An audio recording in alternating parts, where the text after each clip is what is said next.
वेतन न दिल्यामुळे काय होतं हे प्रभू श्री रामचंद्रांना त्रेतायुगातच माहिती होतं. योग्य वेळी सैनिकांचा योग्य पगार तुम्ही वेतन हे दिलं पाहिजे, नाहीतर काय होईल? भर्तृरप्यती कुप्यंती, कुप्यंती म्हणजे कोप होतो. कोणाचा? त्या सगळ्या नोकरदारांचा कोप होतो. जर नोकरदार कोपले तर राज्याची घडी विस्कटेल, अनर्थ ओढवेल. म्हणून सर्व सैनिकांचा सन्मान करा, सर्वांना योग्य प्रमाणात योग्य वेळी हवं तेवढं ठरवलेलं वेतन द्या. आता पुढचे 3 श्लोक आपण आधी सलग पाहू, कारण ते एका पाठोपाठ एक जर आपण वाचले तरच आपल्याला त्याचा चांगला अर्थ समजू शकेल. ते मी वाचतो.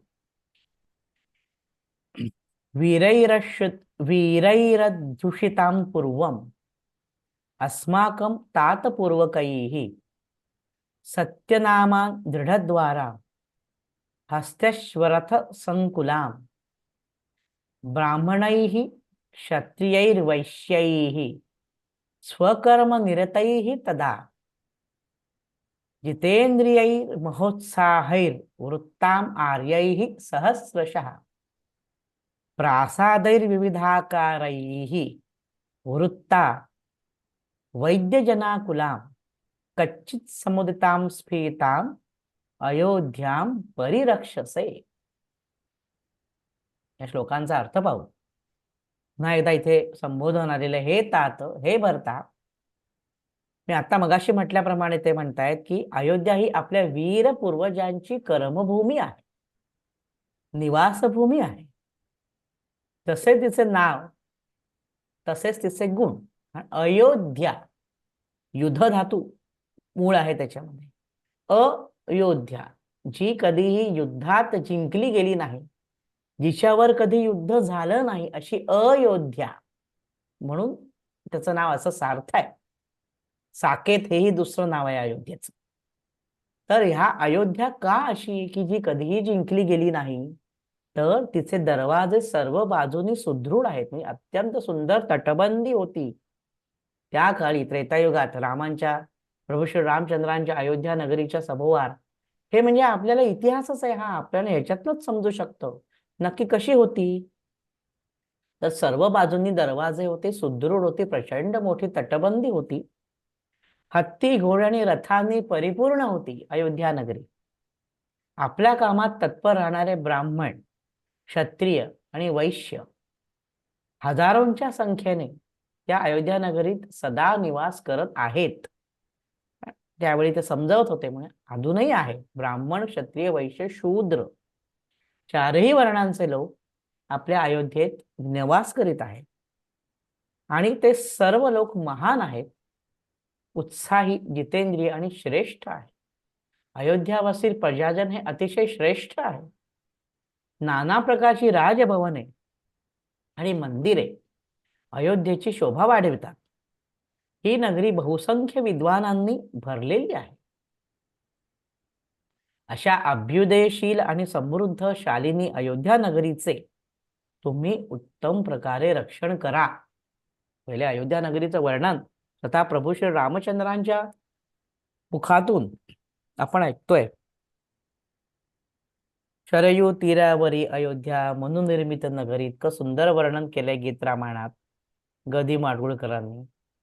ते सुंदर आहेच, पण त्यापेक्षा प्रभू श्री रामचंद्रांच्या मुखातून ही जी सुंदर वाक्य बाहेर पडतायत श्लोक रूपामध्ये, ती जास्ती मनाला भावतात. कारण मुख्य मूळ, आपण मूळ प्रतच वाचतोय वाल्मिकींची, आणि त्याच्यात एक त्याच्यात एक शब्द त्यांनी योजला आहे की विद्वानांनी उत्तम भरलेली. माझे काही व्याख्यान आहेत रामायणातील वैज्ञानिक संदर्भ, त्याच्यामध्ये किती विद्वान होते. सगळे विद्वान हे अनेक क्षेत्रातले तज्ज्ञ, इंजिनियर्स सगळे त्या अयोध्या नगरीत होते.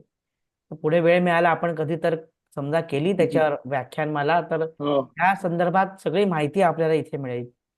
उत्कृष्ट म्हणजे संपूर्ण जगामधलं विद्वत्ता जशी आपण म्हणतो पुण्यात एकवटलेली आहे, पुणे हे विद्येचं माहेर, पण तशी त्यावेळी ती अयोध्येत एकवटलेली होती, असं या श्लोकांवरून आपल्याला म्हणावं लागेल.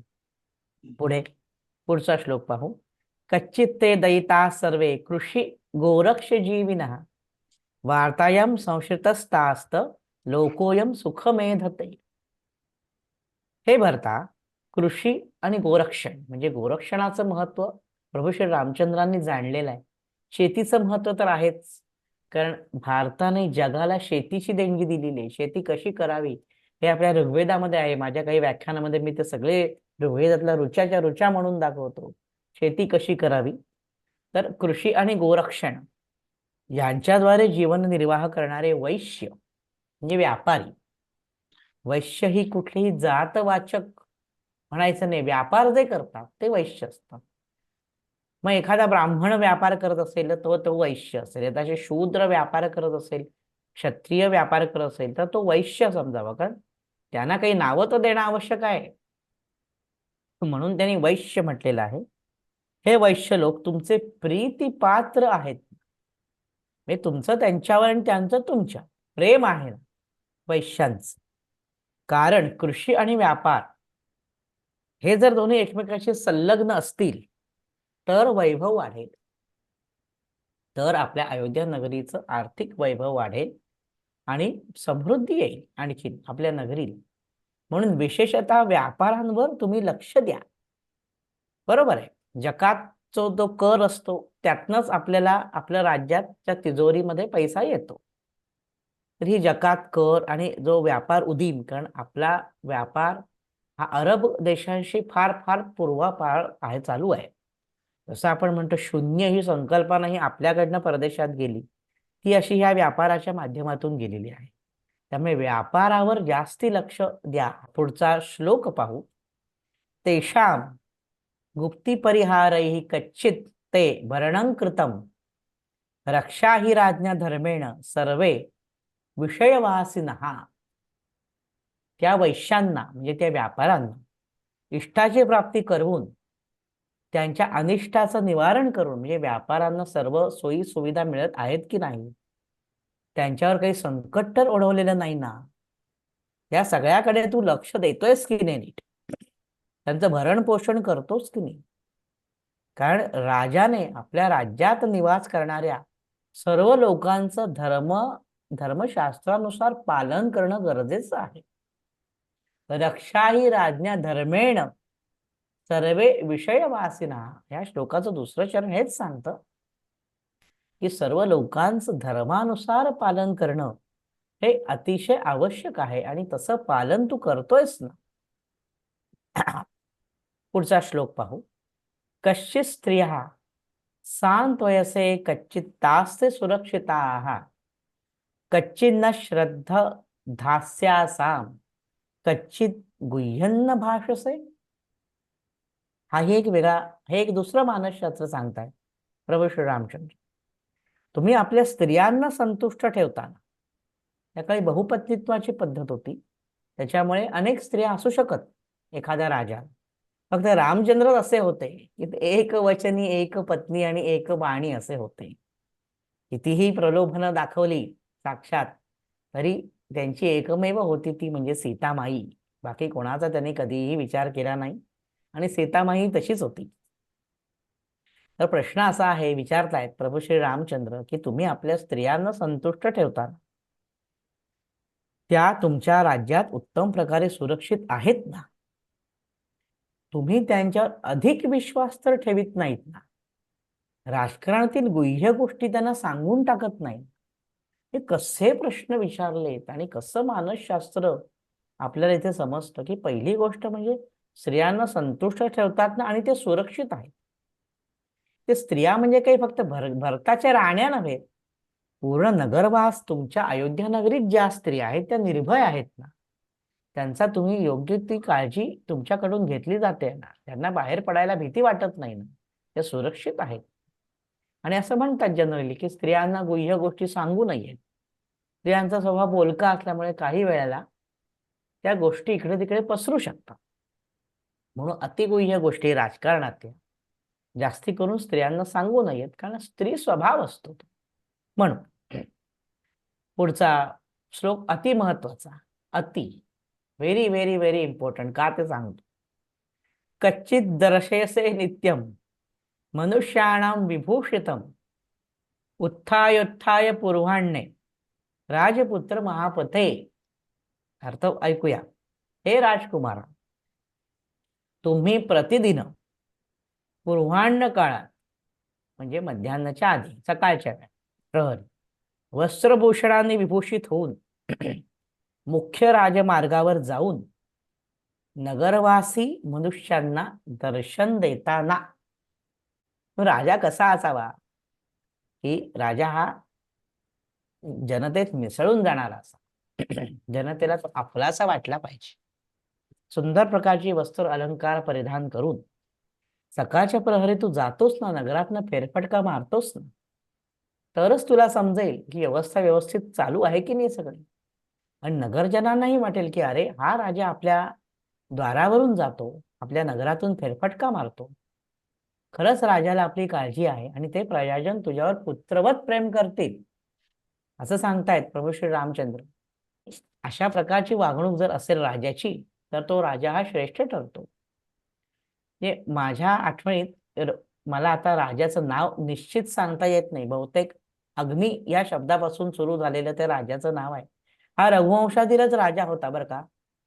म्हणजे रघुकुळातलाच होता. रामानंतरचा खूप खूप खूप खूप पुढचा पुढचा राजा होता. मला वाटतं कालिदासाच्या रघुवंशामध्ये याचा उल्लेख असावा. तो राजा आणि प्रभू श्री रामचंद्र यांच्या वागण्यात खूप 180 डिग्रीज फरक होता. तो राजा इतका आळशी होता की त्याने अयोध्येच्या राजवाड्यात एक कोनाडा तयार करून घेतला होता आणि आपला पाय दिवसातनं एकदा तो बाहेर काढायचा की मी जिवंत आहे हे लोकांना कळावं म्हणून. इतका आळशी.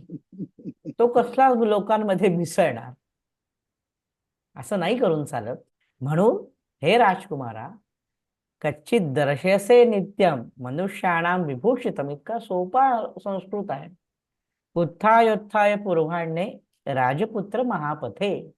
महापथ म्हणजे राजाचा जो पथ आहे त्याच्यावर तू रोज सकाळी उत्तम वस्त्राभूषणाने मंडित होऊन बाहेर जातोस की नाही, प्रजाजनांना दर्शन देतोस की नाही. पुढचा श्लोक पाहू. कच्चित दुर्गाणी सर्वाणी धन धान्यायुधोदकैः यंत्रैश्च परिपूर्णानि तथा शिल्पी धनुर्धरैः. तुमचे सर्व दुर्ग म्हणजे अर्थात तटबंदी असतेच, टेहळणी करण्यासाठी बुरुज असतात. छत्रपती शिवाजी महाराजांची ते किल्ले बुरुज याविषयी आपल्याला सर्वांना उत्तम माहिती आहेच. तर असे सर्व दुर्ग किल्ले, धनधान्य, अस्त्र शस्त्र, यंत्र, शिल्पी म्हणजे कारागीर, इंजिनियर, यांचं वेदांमधलं आणि पुराणांमधलं नाव शिल्पी असं आहे. तसेच धनुर्धर सैनिकांनी तुम्ही परिपूर्ण आहात. म्हणजे इथे यंत्र असा शब्द उपयोग केलाय बघा. यंत्र याचा अर्थ त्या काळी यंत्रशास्त्र खूप प्रगत होतं. माझ्याकडे बरेच रेफरन्सेस आहेत. याच वाल्मिकी रामायणातले खूप ठिकाणी वेगवेगळ्या प्रकारची यंत्र त्या काळी कशी अस्तित्वात होती आणि त्याचा उपयोग कसा केला जायचा हे माझ्या रामायणातील वैज्ञानिक संदर्भ या व्याख्यानात मी सांगतो. मगाशी म्हटल्याप्रमाणे जर कधी आपण इथे केलं तर आपण हे सगळे संदर्भ पाहू. अयोध्येमध्ये आणि लंकेमध्ये दोन्ही ठिकाणी अद्ययावत यंत्र होती. जसे मिसाईल्स आपले सोडले जातात किंवा AK-47 रायफल्स असतात, तशा पद्धतीची यंत्र तिथे अस्तित्वात होती. म्हणून इथे उन्मेखून शब्द वापरलेला यंत्रैश्च परिपूर्णानि तथा शिल्पी धनुर्धरैः.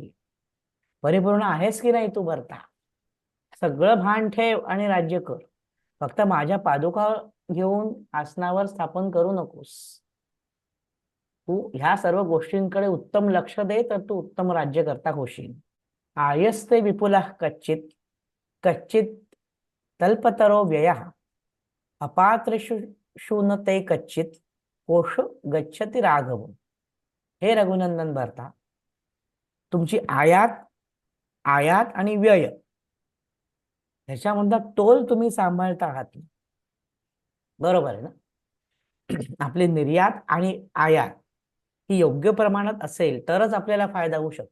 निर्यातच करत बसलो तर आपल्याकडे उरणार काय पैसा. व्यापार उदीम याचं सुद्धा शास्त्र प्रभू श्री रामचंद्र सांगत आहेत की तुमच्या खजिन्यातील धन अपात्र व्यक्तींच्या हातात तर निघून जात नाही ना. आपण खरोखर आश्चर्यचकित होतो हे सगळं वाचून. अपात्रेषु न ते कच्चित कोशो गच्छति राघव. कोश म्हणजे कोषाध्यक्ष आपण म्हणतो ना, कोशागार, कोषाध्यक्ष, खजिनदार.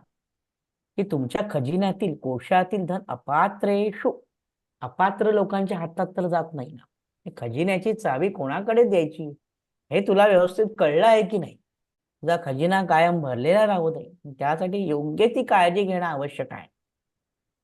पुढचा श्लोक पाहू. व्यसने कच्चित दाढस्य दुर्गतस्य च राघव अर्थम विरागाः पश्यन्ति तव अमात्या बहुश्रुताः. हे भरत राघवा, त्यावेळेला दोन दोन विशेषण वापरले. भरत राघव, हे भरता, हे राघवा, जर गरीब आणि श्रीमंत यांच्यात वाद उत्पन्न झाला आणि जर तो राज्याच्या न्यायालयात निर्णयासाठी आला तर तुमचे बहुश्रुता अमात्या, अत्यंत बहुश्रुत आणि अतिशय विद्वान असे तुमचे जे अमात्य आहे ते धनाचा लोभ सोडून निपक्षपातीप्रमाणे न्यायदान करतात ना. एवढा विचार केलाय रानात बसून प्रभू श्रीरामचंद्रांनी. हे भरत राघवा, तुमचे जे मंत्री आहेत ते लोभाला बळी पडून चुकीचा तर निर्णय देत नाहीत ना न्यायालयात. असाही प्रश्न, म्हणजे आपण कौटिल्याचं अर्थशास्त्र जर वाचतो त्याच्यामध्ये उत्कृष्ट न्यायदान कसं करावं वगैरे वगैरे खूप सुंदर लिहिलेलं आहे. आणि न्यायदान पद्धती ही इथे इंग्रजांनी अस्तित्वात आणली असा तो गोड गैरसमज आहे आपल्याकडे. तसं नाहीये. उत्तम प्रकारची न्यायदानं त्या काळात होत असत. हे तर त्रेतायुगातलं आहे. परंतु आपल्याला माहिती असेल न्यायमूर्ती रामशास्त्री प्रभूणे हे पेशव्यांचे अतिशय उत्तम प्रकारचे न्यायदान करणारे न्यायमूर्ती होते. दुसरे होते न्यायमूर्ती महादेव गोविंद रानडे वगैरे. फार महत्वाची मोठी मोठी मंडळी आपल्याकडे न्याय क्षेत्रात होऊन गेली. तर इथे प्रत्यक्ष हा प्रश्न विचारलाय रामांनी की तू न्यायदान करण्यात तुझे अमात्य गळी गडबड करत नाहीत. कच्चित स्वादकृतम भोज्यम एको नाशनासी राघव कच्चित दांश समानेभ्यो मित्रेभ्य संप्रयच्छसी. हे राघव भरता, स्वादिष्ट अन्न तू एकटाच बसून खात नाहीस ना, त्याची आशा ठेवणाऱ्या मित्रांनाही तू देतोस ना. तिथे अन्न हे एक उदाहरण दिलेलं आहे बरं का. अन्न म्हणजे काय, त्या काळी अयोध्येतील लोक भरत काय खातो याच्याकडे बघत नव्हते. इथे अर्थ असा घ्यायचा की जे काही तुम्हाला यश मिळालेलं आहे त्या यशामध्ये सर्वांचा वाटा आहे. सर्वांना समान न्याय तुम्ही देत आहात की नाही. हे तुमच्याकडे जी संपत्ती आहे, तुमचं जे वैभव आहे, त्यात सर्वांना समान न्याय तुम्ही देत आहात की नाही असा प्रश्न विचारलेला आहे इथे. आता पुढचा शेवटचा श्लोक आहे या अयोध्याकांड सर्ग 100 मधला, तो आपण पाहू. राजा तु धर्मेण हि पालयित्वा महामतिर दंडधरः प्रजानां अवाप्य कृष्णां वसुधां यथावत इतश्च्युतः स्वर्गम उपैति विद्वान. हे सर्व सांगून झालं प्रभू श्री रामचंद्रांचं. शेवटी फलश्रुती सांगण्याची आपल्याकडे पद्धत आहे. प्रत्येक सर्गाच्या शेवटी काय करायला, काय त्याचं तात्पर्य सांगितलंय. तसं तात्पर्य हा 76वा श्लोक आहे या सर्गातला. मधले काही काही आपण गाळलेत कारण ते एवढे सगळे आपल्याला सांगणं शक्य नाही. तर हा 76वा श्लोक आपण आता वाचला की या प्रकारे म्हणजे आतापर्यंत प्रभू श्री रामचंद्रांनी जसं सांगितलंय त्याप्रमाणे धर्मानुसार जर विद्वान राजाने प्रजेचं पालन केलं, संपूर्ण पृथ्वीला आपल्या अधिकारात करून घेतलं, उत्तम पद्धतीने न्यायदान केलं, तर असा राजा स्वर्गम उपैति, देह त्यागानंतर स्वर्गात जातो. प्रत्येक राजकारणाने लक्षात ठेवावं, आपल्याला जर स्वर्गात जायचं असेल तर प्रभू श्री रामचंद्रांनी सांगितल्याप्रमाणे राज्यकारभार, सैन्याची जुळवाजुळव आणि इतर सर्व गोष्टी, आर्थिक गोष्टी ज्या एवढ्या आपण आतापर्यंत सगळ्या पाहिल्या, त्या सर्वांचा योग्य तो मेळ घालावा आणि सुंदर पद्धतीने आपण राज्यकारभार करावा. म्हणजे जनता आपल्याला आयुष्यभर लक्षात ठेवी, आपला योग्य तो मान राखला जाईल, आपल्या राष्ट्राचं, आपल्या देशाचं वैभव वाढेल आणि तो जगामध्ये एक उत्तम देश, भारत एक महासत्ता होईल, हे स्वप्न न राहता प्रत्यक्षात उतरणं गरजेचं आहे. केव्हा?